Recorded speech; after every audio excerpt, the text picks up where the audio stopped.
Well, everyone was right. Everyone was right. Everyone said that the reason that the power pylon fell over, and I had, as I said to you, I had texts within an hours of that pylon falling over and plunging Northland into darkness, was because of the incompetence, incredible institutional incompetence of Transpower and its associates. It caused, Northland's been through a lot, it has to say, in the last wee while. And from the ravages of climate through to grass scrub infections, gosh, I remember that one, through to high unemployment and high social deprivation.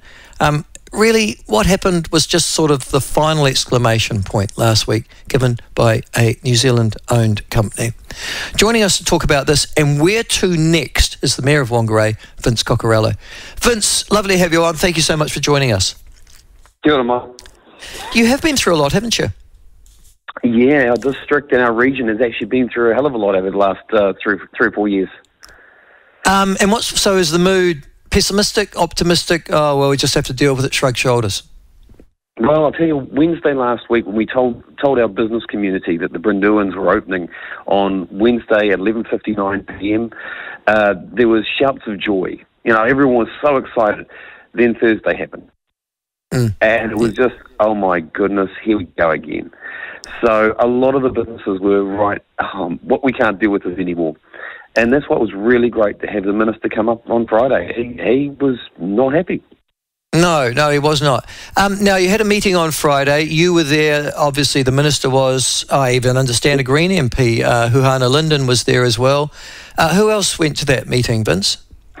So basically, at our meeting that we had on Friday, we actually had Grant McCullum, who was for Northland MP. Oh yeah, and MP. And we had all the mayors of and the chair of the regional council. So we had them in here at the meeting as well, and we also had Mark from Transpower. So we didn't actually have Huhana at that meeting. She was at the meeting that we had on Monday with Grant. All right. Okay. Now, so what on the meeting on Friday? Did they tell you what the problem was? They didn't want to itemise out what the problem was until they'd finished their report. They were still getting through the final details. They were indicating where the issue might be. However, they didn't want to say, hey, this is what the cause was. That's why when yesterday they turned around and said, hey, this is the cause, we all go, okay, well, yeah, we guessed that. Yes, that's right. Yeah. Didn't have to be too bright to work that one out. And I like the fact that they told off Wayne Brown over the weekend because he was speculating, quote unquote, as to the cause. Yeah, look, it's one of the things is, and I've been quite resilient into not saying what actually my views on it because I wanted to make sure the report came out and actually said clearly what the problem was. Now, I didn't want to say, because I heard loads of things from, it was a terrorism act through to, some staff member did something wrong. Look, we didn't know at that time. So without actual physical evidence, I'm not one of those guys who likes to say, look, I like the facts. No, it's fair enough. It's just that a lot of people had seen photos, Vince, of it and went, hello, there's nothing moving. There's nothing sheared off here. That's a bit odd. All right, moving on. $60 to $80 million, I've seen the estimates of the economic damage that's been caused to Whangarei and Northland. Is that about where you sit? Yeah, look, it is.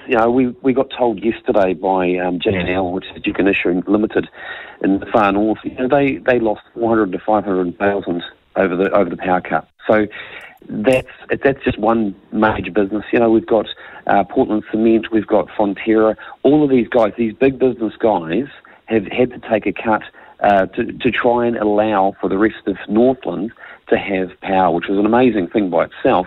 It shows you the dedication that our business community actually have for our community, and they really want to make things work. So they took a hit just so their communities can keep going. All right. So who's going to compensate them? Are you, because you're the elected leader of Whangarei, are you going to be seeking compensation for those affected by this? Well, we questioned Transpower on Friday, and we again questioned them yesterday at the Chamber of Commerce meeting.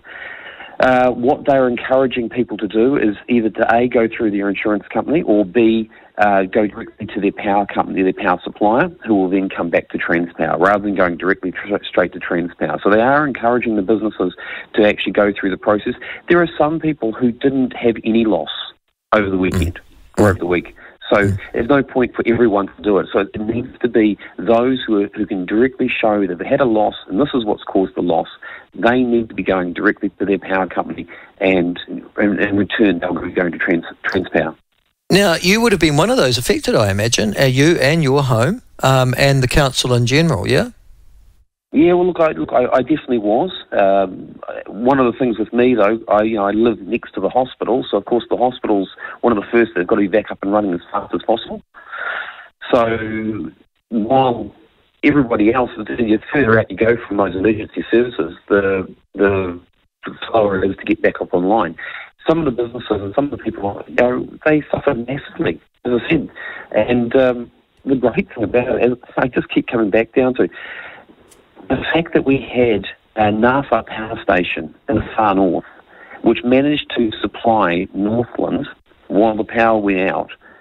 That is a great thing, and that was because of foresight to get that Ngāwha power station up and running.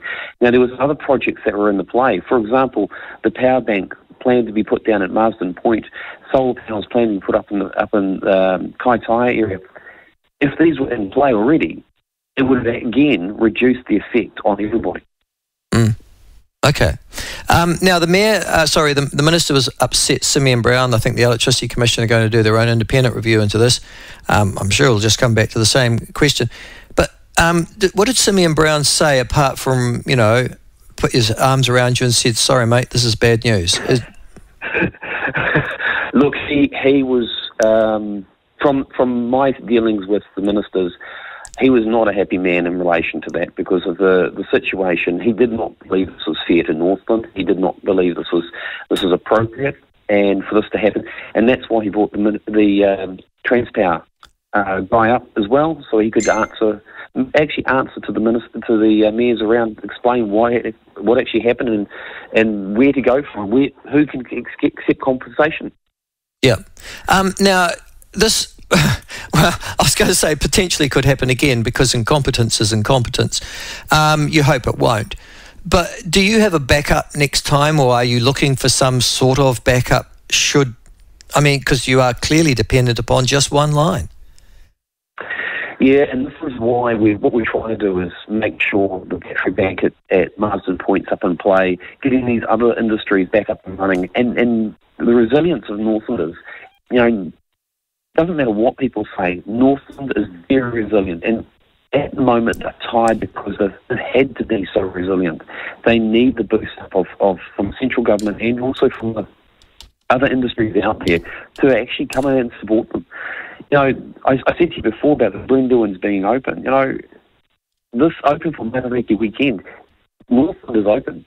Come on up and support them. Yeah, that's a good line. So we're talking about the Brindlewin Hills. What is it? It's a new direct route. Where from where to where? So this is the route which actually fell apart during the Cyclone Gabriel. The government have spent around about $80 million to get that road back up and running. They've done 240,000 cubic metres of soil they've removed from the hill, and they've done retaining and all this. So they've actually upgraded the hill so it's able to handle for another 7 to 10 years, so that the 4 laning can actually be started and completed.